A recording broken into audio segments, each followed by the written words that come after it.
চল চল তাড়াতাড়ি চল। এই শোন, জানিস তো আজকে না আমরা স্কুলে একটা খেলা খেলবো, ঠিক আছে? ঠিক আছে, এখন তো খুব তাড়াতাড়ি মজা চল। হবে, দেখিস।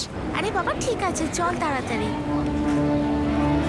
হ্যাঁ। আরে চল, দেরি করছিস কেন? চল।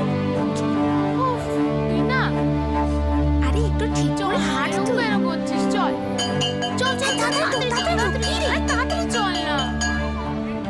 না তাড়াতাড়ি কর, টিচার যে কোনো সময় চলে আসতে পারে। এই কথাটা তো বাড়িতেও বলা যেত ফারিন। আমি কি বলবো? তো তো জানা উচিত ছিল যে আজকে আমার প্রথম অঙ্কের ক্লাস। এই নে।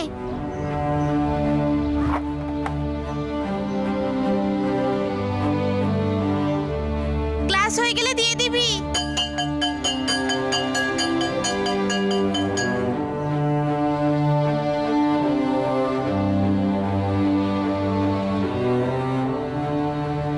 আমার মিষ্টি দিদি।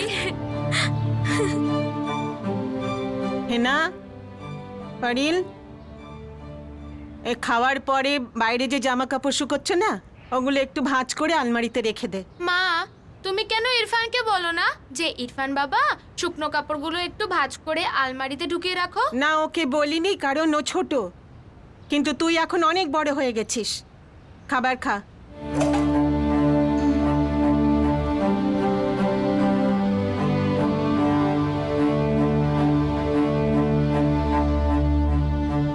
হেনা, তুই কাপড়গুলো ভাঁজ করে রেখে দিবি?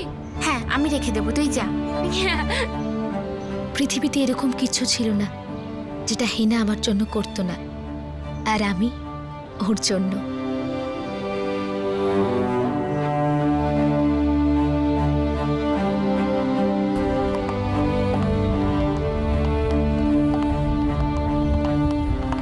আমরা আগুন আর জল ছিলাম, প্রতিটা ব্যাপারে একে অন্যের থেকে আলাদা, একেবারে আলাদা।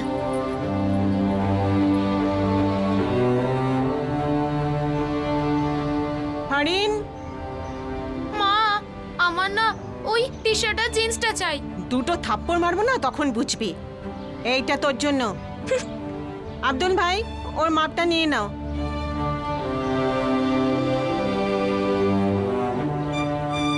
শোন, একদম আজে বাজে কথা বলিস না, বেশি তেজ দেখাস না। দেখ, হেনা কেমন চুড়িদার কিনতেই রাজি হয়ে গেল। বাবা, কারণ হেনার ওই চুড়িদারই খালি পছন্দ, আর আমার টি শার্ট আর জিন্স। তুই চুপ কর। দিনের পর দিন তোর চাহিদা বেড়েই যাচ্ছে। তো লজ্জা করে না? সারাদিন এদিক ওদিক ঘুরে বেড়াস আর মারামারি করিস ছেলেদের সঙ্গে। মা, আমাকেও গালাগাল দেবে আর আমি চুপচাপ শুনবো? এইসব বদভ্যাস বন্ধ কর। তুই একটা মেয়ে, মেয়েরা মায়ের সাথে হাত মিলিয়ে কাজ করে। মেয়েরা তোর দিদি হেনার মতোই হয়। সে থেকে কাল থেকে যদি ছেলেদের সাথে ওই টায়ারের পেছনে তোকে দৌড়তে দেখি না, তাহলে মনে রাখবি বাড়ির বাইরে খেলাই বন্ধ করে দেবো। মনে রাখিস। হেনা, কাল ওই পাড়ার ছেলেদের সাথে আমাদের টায়ার রেস আছে। যেভাবেই হোক একটা কোনো রাস্তা বের কর না রে। আস্তে। ফারিন, চুলে জট পড়ে গেছে, তেল দিতে হবে।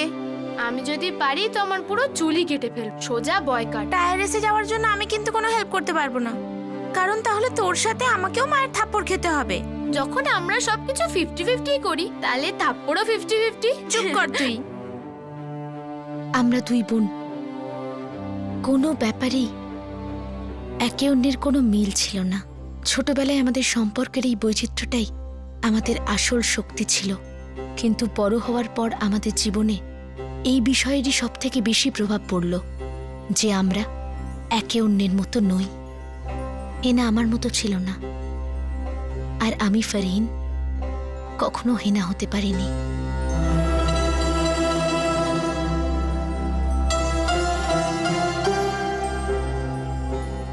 হেনার বিয়ে 2011 সালে হয় ফরাজের সাথে। কবুল করছি। আমিও কবুল করছি। দিদির বিয়ের 1 বছর পরে বাবা আমারও বিয়ে ঠিক করেন শাহিদের সাথে। কবুল করছি। কবুল করছি।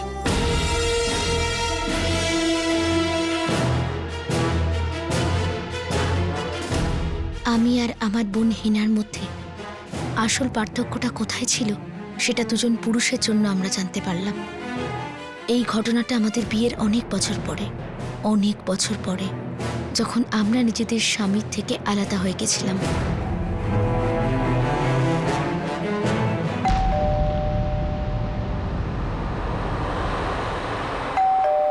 তুই দাঁড়া, আমি দেখছি।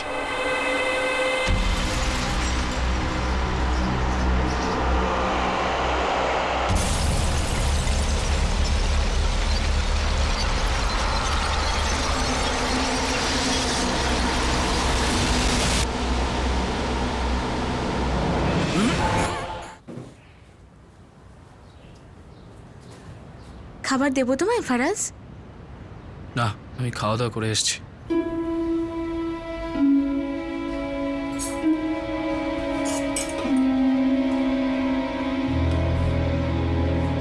কি ব্যাপার, ফারাজ আজকে খাবে না? মা ও খেয়ে এসেছে।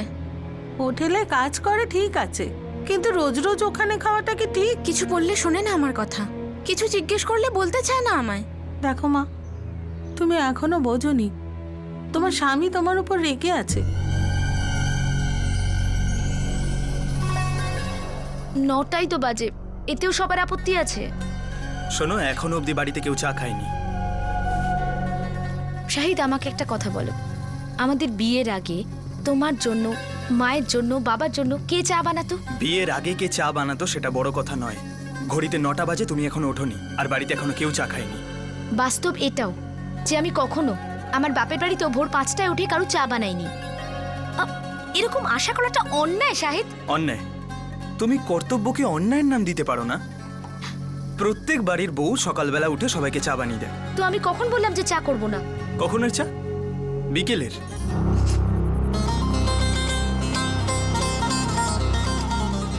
আর শোনো, কি? এরকম জামা কাপড় পরো না, মা এগুলো পছন্দ করে না। আর তোমার? আমি বললাম তো পরো না। আচ্ছা, আমি কি কিছু ভুল করেছি?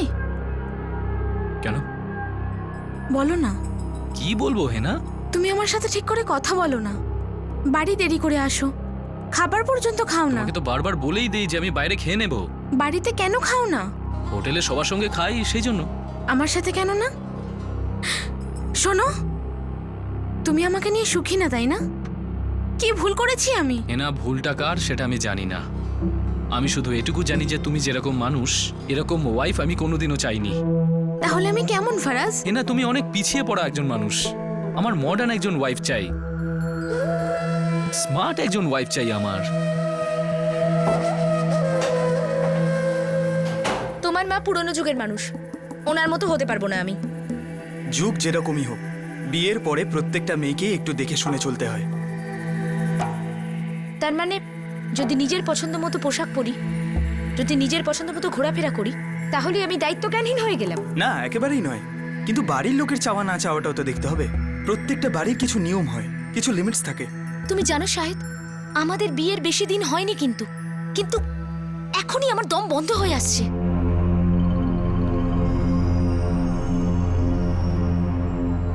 দেখো, বিয়ের পরে সবারই জীবন একটু চেঞ্জ হয়, বোঝাপড়া হতে একটু সময় লাগে, একটু অ্যাডজাস্ট করতে হয়।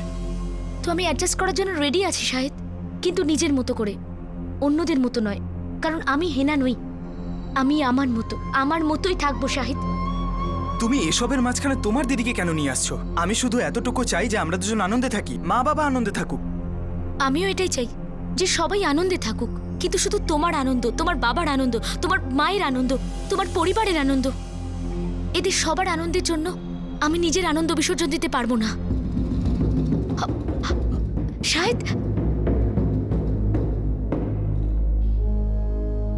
আমাদের দুই বোনের দুর্ভাগ্য এটাই ছিল যে হেনার স্বামী ওর মধ্যে আমার মতো মেয়েকে খুঁজছিল, আর আমার স্বামী আশা করছিল যাতে আমি হেনার মতো হয়ে যাই।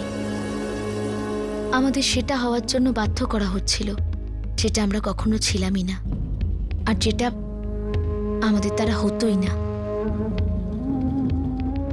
হেনা ওর বিয়েটাকে বাঁচিয়ে রাখার সমস্ত রকমের চেষ্টা করে যাচ্ছিল।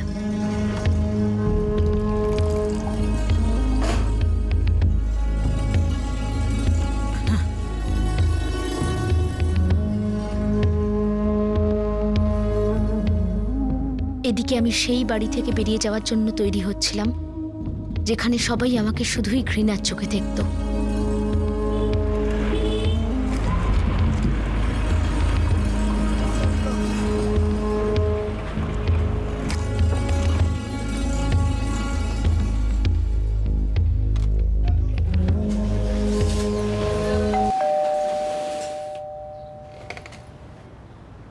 আরে ফারিন, তুই কেমন আছিস মা? আমি ঠিক আছি মা, নিশ্চিন্তে শ্বাস নিতে পারছি। কিন্তু এরকম হঠাৎ করে চলে এলি যে, কোনো ফোন নেই, কোনো খবর নেই। শাহিদ আসেনি? ও আসবে না মা, আর না আমি ওই বাড়িতে ফিরে যাব।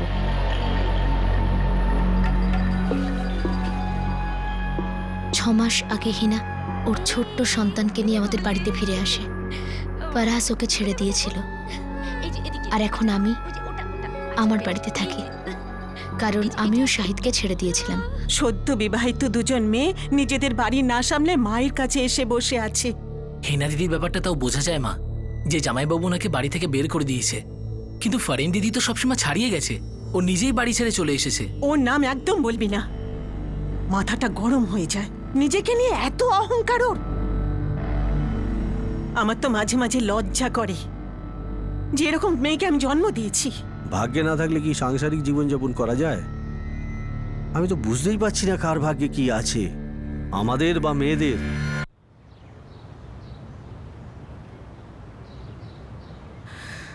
ফারাজ আমার মধ্যে তোর মতো মেয়েকে খুঁজছিল ফারিন। আমার মতো মানে? Modern, smart, sexy? চুপ। দেখ হেনা, মনে হয় আমাদের দুজনের ভাগ্যের ক্রস কানেকশন হয়ে গেছে, কারণ শাহিদের আমাকে একটু বেশি মডার্ন আর সেক্সি মনে হয়। ও তো আমাকে তোর মতো বানাতে চাইতো, যখন তখন ঝগড়া, অকারণে খিটির মিটির এইসব কিছু চলতেই থাকতো আমাদের মধ্যে। কিন্তু আমি এখনো অবধি কোনোদিন ফারাজের সাথে ঝগড়া করিনি, আর ও আমায় কোনোদিন বলেনি আমার ভুলটা কি ছিল, যাতে ভুলটাকে শোধরাই। শোধরাবি? তুই কি পাগল নাকি? আর কত শোধরাবি নিজেকে? আর কেন? দেখে না, এতে আমাদের তো কোনো দোষ নেই। যখন আমাদের স্বামীরা আমাদের জীবনে প্রবেশ করছিল, তখন ওদের দৃষ্টিভঙ্গি পাল্টানো উচিত ছিল, আমাদের নয়। মা বাবা কত চিন্তা করছেন আমাদের নিয়ে।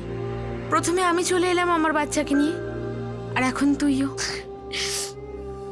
হেনা, আমরা কোনো অবলা নারী বা দুঃখিত নই রে। আমরা আমাদের মা বাবার উপর একদম বোঝা হয়ে থাকবো না, ঠিক আছে? আমরা একসঙ্গে জব খুঁজবো আর জব করব। তুই সোহেলের দিকে নজর রাখ, আর আমি আমার ভবিষ্যতের দিকে তাকাই। কিন্তু কাল যখন ইরফানেরও বিয়ে হয়ে যাবে তখন? হবে, নিশ্চয়ই হবে। আর হতে পারে যে ইরফানের বউয়ের আমাদের এই সুন্দর মুখগুলো একদম পছন্দ হলো না। শোন হেনা, আমরা একটা নতুন জীবন শুরু করছি, একসঙ্গে জব করব, একসঙ্গে সামলাবো সবটা। আর শোন, তোর এই কাঁদুনে মার্কা চেহারাটা এবার পাল্টা, মিষ্টি করে একটু হেসে দে, হাস। ওই সময় আমরা দুজন ভাবতেও পারিনি যে এর পরে আমাদের সাথে কি হতে চলেছে।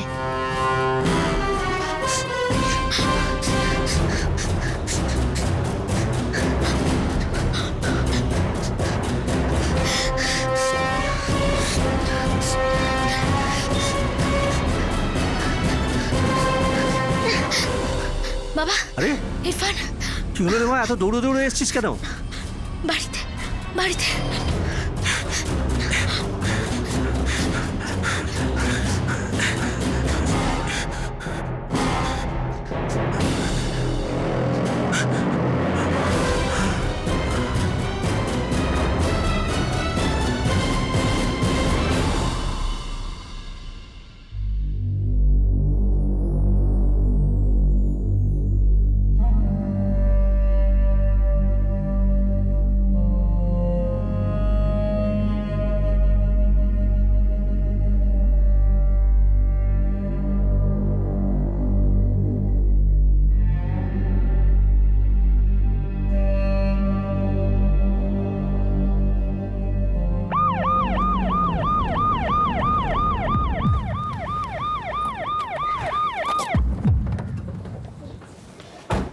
দেখি, সরে যান, সরে যান।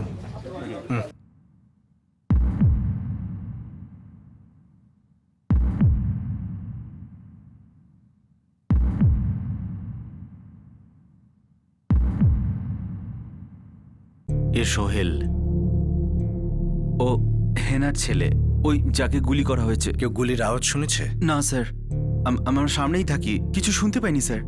শুনছেন? বলবেন কি হয়েছে?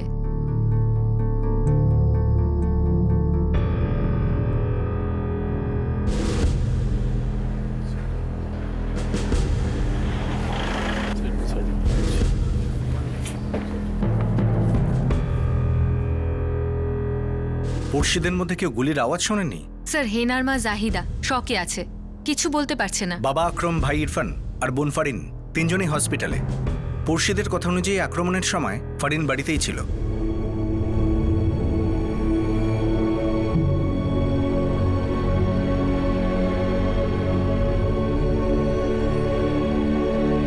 ডেড অন অ্যারাইভাল, মৃত্যু অনস্পট হয়েছে। ফায়ারিং এর জন্যই হয়েছে। No doubt.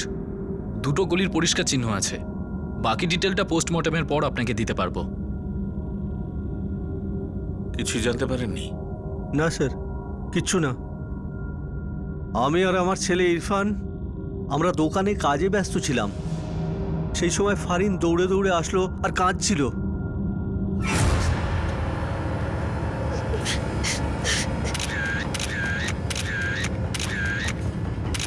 পরিণামায় বলো কি হয়েছিল, গুলি কি করে চলল?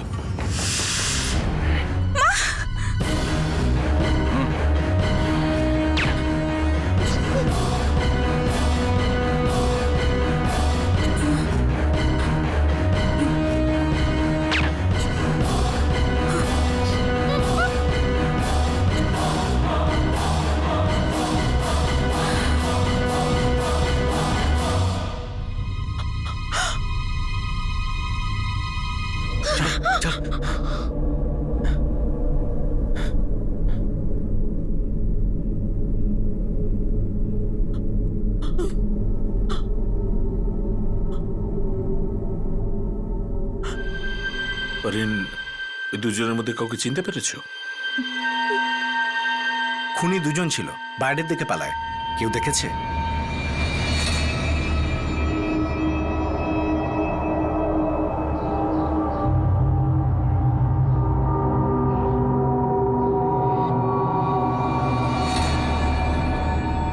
যখন অ্যাটাক হয়, হেনার চিৎকার করার আওয়াজ, গুলির শব্দ, কেউ কিচ্ছু শোনেনি।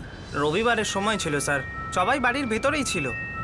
হ্যাঁ স্যার, আমরা তো সবাই ভিতরেই ছিলাম, কেউ কিছু দেখিনি স্যার। আপনি কোনোভাবে হত্যাকারী দুজনকে চিনতে পারবেন? আপনার মেয়ে হেনা বেঁচে নেই, খুন হয়েছে ওর। আর আমরা খুনিদেরকে ধরার চেষ্টা করছি। ওরা এখানেই, এই বাড়িতে।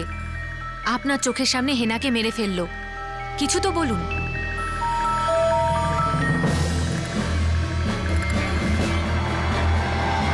গান একটা লোকের হাতেই ছিল। ফায়ারিং এর আওয়াজ শুনে আশপাশের লোক বাড়িতে আসেনি যে তুমি ছুটে গেলে তোমার আব্বু আর ভাইকে ইনফর্ম করতে? গুলির আওয়াজ হয়েছিল, কিন্তু খুব আস্তে। আর হেনা গানের মুখে লম্বা কিছু লাগানো ছিল নাকি? সাইলেন্সার বলে সেটা আওয়াজ বন্ধ করে, এরকম আঙুলের মতো লম্বা মতো।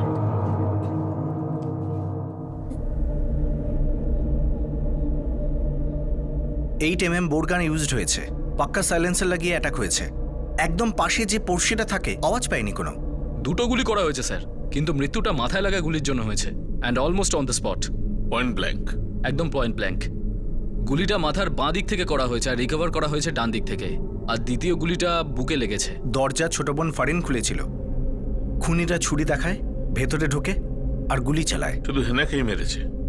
ঘরে ফারিন ছিল, মা জাহিদা ছিল, হেনার ছেলে সোহেল, কিন্তু এদের কাউকে টাচ পর্যন্ত করেনি। কোনো লুটপাট না কোনো চুরি, শুধু হেনার মার্ডার। প্রফেশনাল।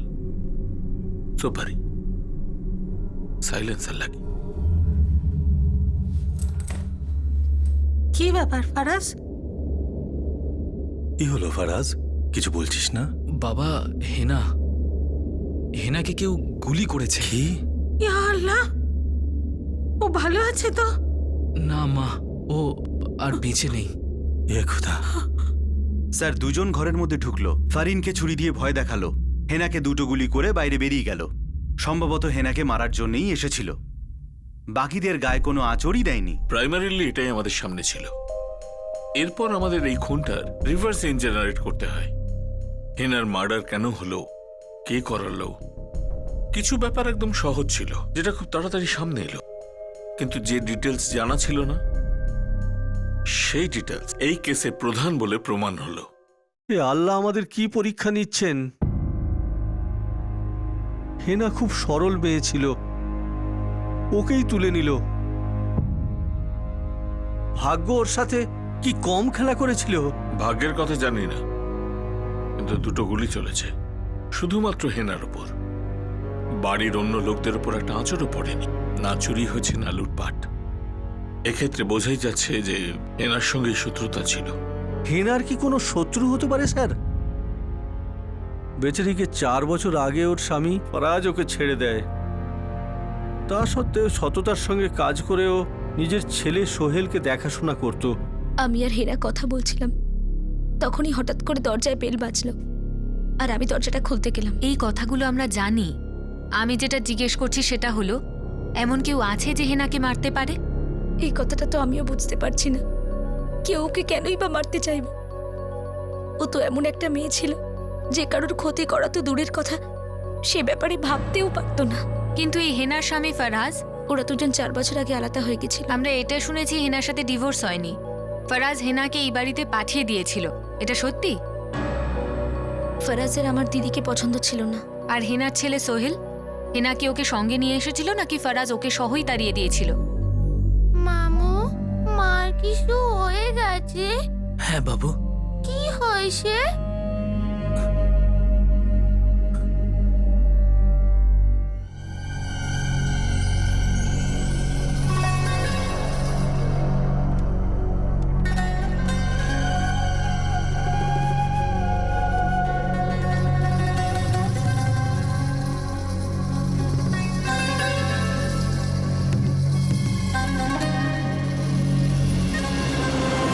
স্যার শুনে খুব খারাপ লাগছে।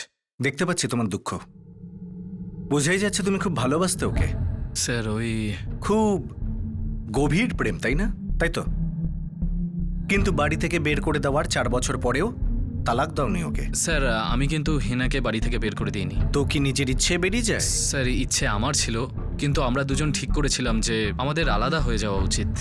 বিয়ের পর থেকেই আমাদের দুজনের সম্পর্ক ভালো ছিল না। হ্যাঁ রাইট, একদম মিলতো না, কিন্তু সন্তান হয়েছিল। ভালো সম্পর্ক তৈরির চেষ্টা করেছিলাম, কিন্তু হয়নি। তোমরা চেয়েছিলে সম্পর্কটা ঠিক করতে, কিন্তু হয়নি। হেনা বাচ্চাকে নিয়ে আলাদা হয়ে গেল, 4 বছর কেটে গেল, কিন্তু তুমি তালাক দিলে না। কেন দিলে না? স্যার আজকাল করতে করতে 4 বছর কেটে গেছে। ফারিন মেয়ে কে এই মেয়েটা? আমিও খুব একটা ভালো করে জানি না। কয়েক বছর আগে হেনা শুধু আমাকে ওই মেয়েটার কথা বলেছিল।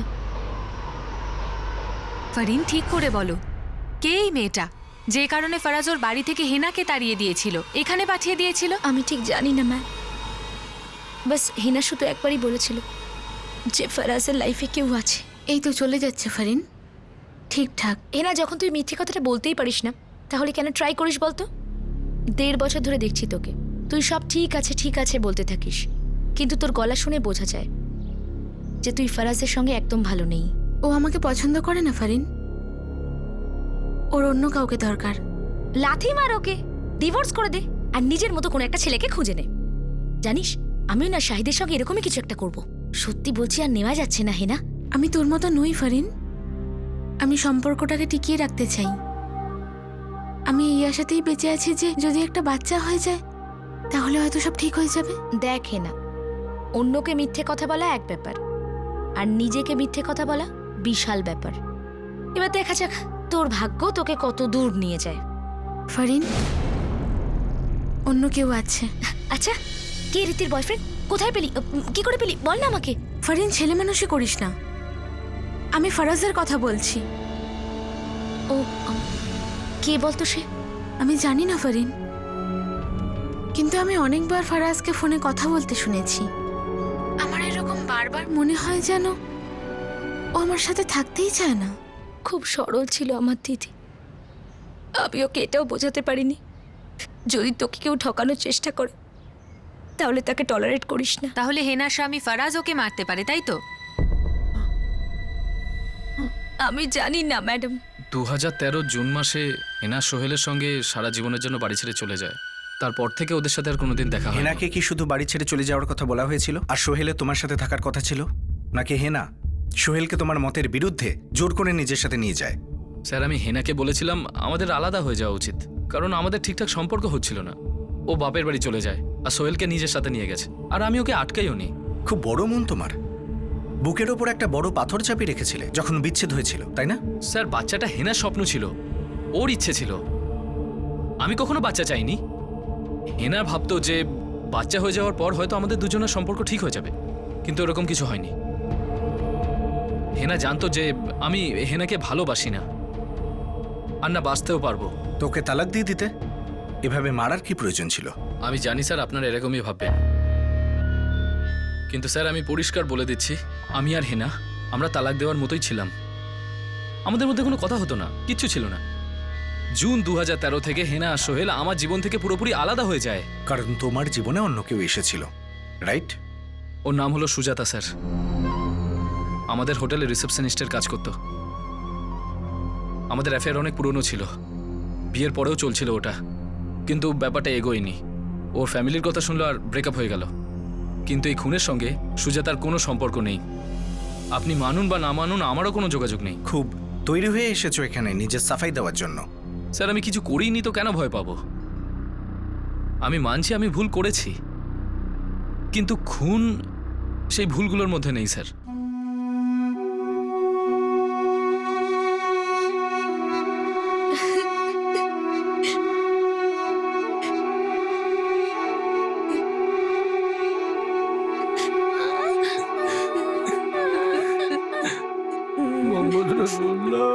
कलमे पाक कलमे साबुदुल्लाह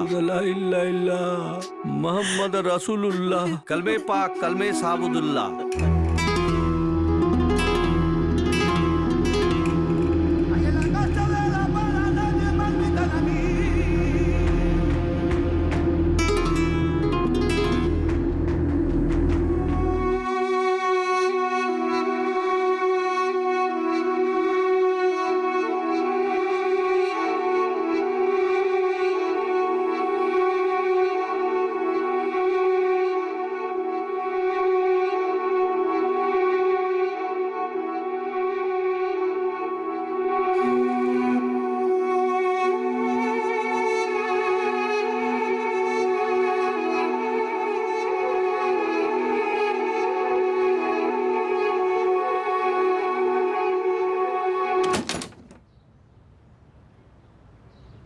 রেহানদা, কবর দেওয়া হয়েছে ওকে। আমি ওখান থেকেই আসছি। ছাড় এই কথাটা, তুই একটা কাজ কর, এক্ষুনি বয়লারের কাছে যা, ওকে বল মুস্তাক ভাইয়ের 25,000 টাকা এক্ষুনি দিয়ে দিতে। আর যদি না দেয় তাহলে আমি ওখানে পৌঁছে যাব আর ওকে জ্যান্ত পুঁতে দেব।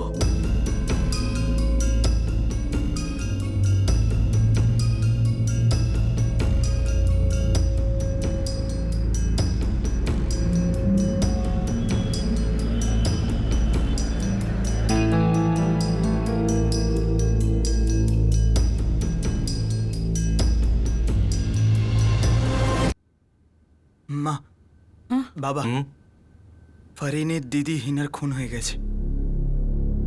ফারিন যখন আমাদের সাথে সম্পর্কই রাখে না, তখন এই কথা বলতে ফোন করেছে কেন? ফারিন ফোন করেনি তো পুলিশ ফোন করেছিল।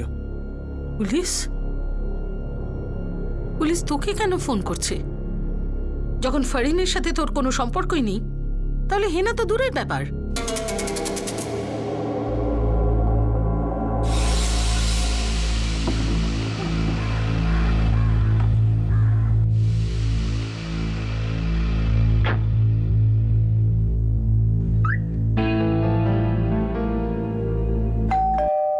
আমি ফিরে যাব না।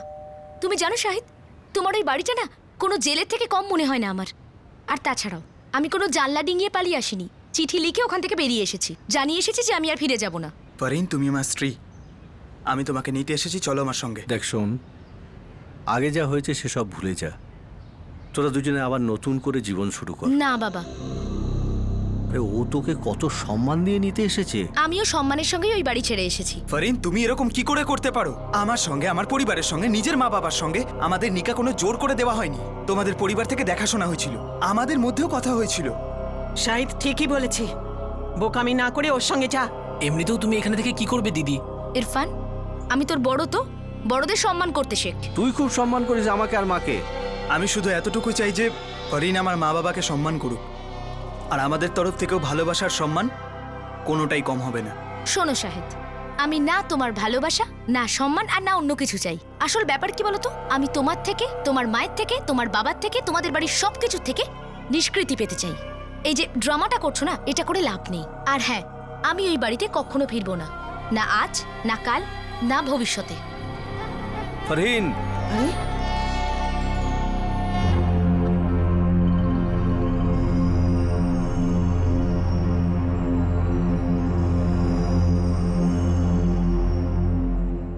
আমায় ক্ষমা করে দাও বাবা, কিন্তু তুমি চিন্তা করো না, যে করেই হোক ওকে আমরা রাজি করাবো। আমার আত্মীয় স্বজনদের কি বলবো? সবার হাসির পাত্র হয়ে গেছি। কেন হতে গেলে জামাইবাবু? সময় মতো দুটো থাপ্পড় মারলে আজকে এই দিন দেখতে হতো না। যদি আমার সঙ্গে ফিরে না যায় না, আমি জানি না আমি কি করব। আমি সত্যিই জানি না আমি কি করব।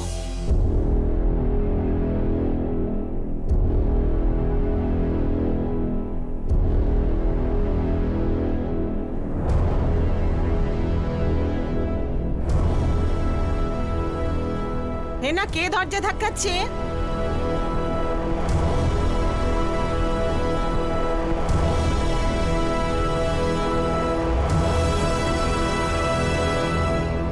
তুমি তো আমাকে জিজ্ঞাসাই করনি ওই লোক দুটি কে ছিল। জিজ্ঞেস করিনি কারণ তুমি এখনো অবধি কিছুই বলছিলে না। কারা ছিল? জায়দা? জায়দা, কারা ছিল ওরা? কারা ছিল বলো?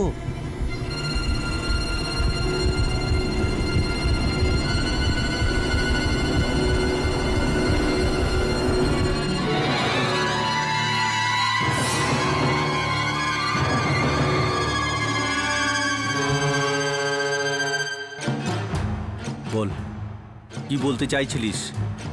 হাসিম, হাসিম মির্জা।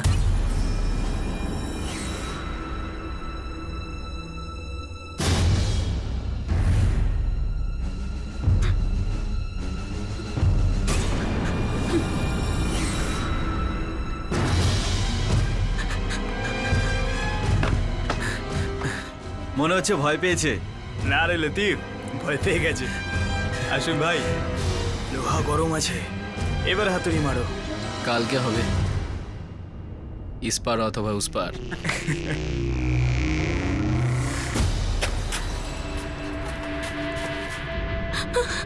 তুই তো জানিসই আমার মনে কি আছে। আজকে থেকে তুই তো আমার। হাত ছাড় বলছি আমার। ভালোভাবে ধরেছি, ভালোভাবে কথা বল, এত রাগ দেখাচ্ছিস কেন? হাত ছাড় বলছি। শোন শোন, তুই যা বলবি তোর সব শর্ত আমি মেনে নেব।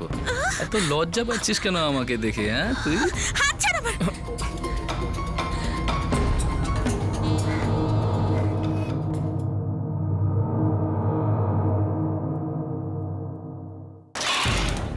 স্যার, স্যার হেনার হাজবেন্ড ফরাজ শেখ, ওর প্রত্যেকটা কলকে স্ক্যান করেছি, কিন্তু কিছু বেরোয়নি স্যার। ইনফ্যাক্ট গত 1 বছরে হেনার সাথে কখনো কথা হয়নি ওর, মেসেজেও না। স্যার বলছিল জুন 2013 থেকে হেনার ছেলের সাথে কোনো যোগাযোগ ছিল না।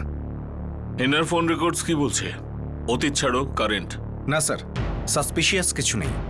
2014 থেকে হেনা একটা মোবাইল স্টোরের সেলস কাউন্টারে কাজ করত। তো এটাই ছিল হেনার লাইফ। সত্য সত্যই সিধে সাদা মনে হচ্ছে, শুধু বিয়ে ভাঙার গ্রাউন্ডটা ছাড়া। একটা বাচ্চার মাকে মেরে কে কি পাবে? স্যার তবে হেনার মোবাইল নাম্বারে একটা নাম্বার রেগুলার শো করছে, আমির আশরাফ নামের কেউ। রেগুলার কল হয়েছে মানে রেগুলার সম্পর্কও আছে, আর সেই সম্পর্কের মধ্যে কিছু পাওয়াও যাবে। উঠিয়ে নাও এই আশরাফকে। স্যার একটা কথা ছিল, ডোরবেল বাজার সঙ্গে সঙ্গে ফরিন দরজা খোলে। এই দুজন হত্যাকারী ছুরি দেখিয়ে ফরিনকে চুপ করিয়ে দেয় আর বাড়ির ভেতরে ঢুকে যায় আর ডাইরেক্ট গিয়ে হেনাকে মেরে দেয়। মানে স্যার পরিষ্কার বোঝা যাচ্ছে টার্গেট হেনা ছিল। কিন্তু স্যার 2 বোন ফরিন আর হেনার মধ্যে যদি কম্পেয়ার করা যায়, তাহলে ফরিনকে মারার চান্স অনেক বেশি। এরকম নয় তো ফরিনের কোনো পাস্টের ঘটনা ছিল, ফরিন টার্গেট ছিল আর ভুল করে হেনাকে মেরে দিয়েছে। মিস্টেকেন আইডেন্টিটি ইম্পসিবল নয়। 2 বোনের মধ্যে কনফিউশন হলেও হতে পারে। খুনিরা হয়তো ভুল করেছে বা যে সুপারি দিয়েছে ভুল বুঝিয়েছে। কিন্তু ভুল তো তাড়াতাড়িতে হয়, কিন্তু ওরা ছুটির দিনে এসেছে, রবিবার, ধীরে সুস্থে এসেছে, গুলি করেছে, চলে গেছে। ওরা জানতো যে হেনা বাড়িতেই থাকবে, আর ফারিনেরও ছুটি ছিল। ফারিন কোনো ট্রাভেল এজেন্সিতে কাজ করে, right? Right sir, Mohammad travels, খুরশিদনগরে। নিশানা যদি ফারিন হয় তাহলে কারণটা কি? ওর ভাঙা বিয়ে? স্যার, ওর এক্স হাজব্যান্ডকে আমি জিজ্ঞাসাবাদের জন্য ডেকেছি, আজ সন্ধ্যের মধ্যে চলে আসবে।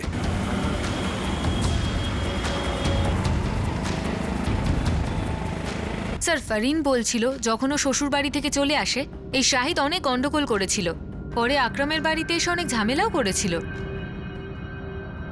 অবশ্য এই মুহূর্তে আমাদের কাছে কোনো অ্যাঙ্গেলই নেই বা কোনো লিড সাসপেক্ট। একটা কাজ করা যাক, আমির আশরাফ আর শাহিদের সঙ্গে কথা বলা যাক, লুকোনো যদি কিছু পাওয়া যায় আর আমাদের গভীরে খোঁজার জন্য কোনো অ্যাঙ্গেল যদি বেরোয়। অ্যাঙ্গেল অবশ্য বেরোলো, সেটা আমির আশরাফ বা শাহিদের দিক থেকে নয়, বরং তৃতীয় সোর্স থেকে আমরা এই কেসের প্রথম লিড পেলাম। ইয়েস স্যার, আমি আকরাম বলছিলাম, হেনার বাবা। হ্যাঁ আকরাম বাবু বলুন। আমার মেয়ে ইমতিয়াজ মোবাইল সেন্টারে কাজ করতো। হ্যাঁ আমরা জানি। স্যার, ও প্রায় কোশিপুরার রাস্তা দিয়ে যাতায়াত করতো। ওই পাড়াতেই একটা ছেলে আছে, হাসিম মির্জা। তো কি সম্বন্ধ আছে এই হাসিমের এনার মার্ডারে? আমার মনে হয় এটা ওই করিয়েছে। কেন আপনার এরকম মনে হচ্ছে? প্রতিশোধ। আমাদের লিস্টে আর একটা নাম জুড়েছে, কোশিপুরার হাসিম। তুলেনি স্যার। এমনিতে এই নামটা এক্ষুনি উঠল, এই নামটা এলো না নেওয়া হলো সেটা দেখা বাকি। বাবা, এই কথাটা আমাদের আগেই পুলিশকে বলা উচিত ছিল। তুমি তো আমাকে জিজ্ঞাসাই করনি ওই লোক দুটি কে ছিল।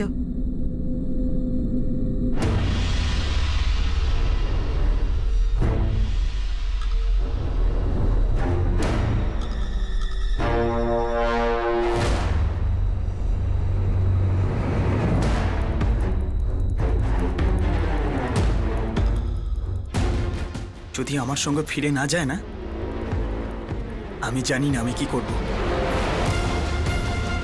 হাসিম দা, পুলিশ তোমাকে খুঁজছে।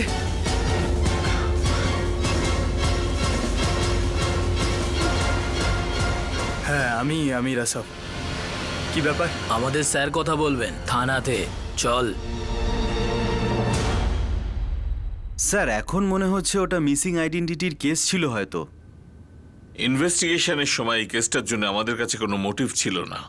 যদি ফারিনকেই মারা ছিল, তার ফলে কে লাভবান হবে, হেনার কারণে কার কি ক্ষতি হয়েছে, মোটিভ ক্লিয়ার ছিল না। স্যার, হত্যাকারীরা রবিবারের দিনটা বাঁচলো, মুখটা ঢাকা ছিল আর বন্দুকে সাইলেন্সার লাগানো ছিল। বোঝাই যাচ্ছে প্রফেশনাল ওরা।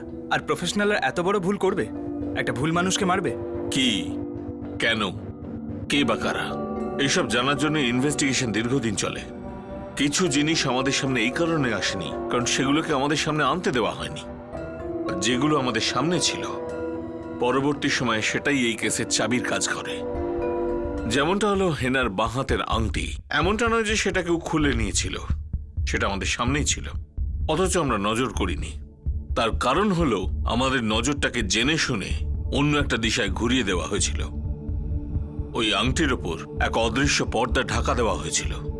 সেই পর্দা সরানোর জন্য প্রথমে ওই পর্দাটাকে চেনার প্রয়োজন, তারপর জানার দরকার ছিল সেই পর্দা কে ফেলছে আর কেন। যেটা আমরা করেছিলাম। এই কেসটার গভীর পর্যন্ত গিয়েছি। কেসটা অত্যন্ত গভীর ছিল, অত্যন্ত। For more updates, subscribe to our channel, click the show links and enjoy watching the videos.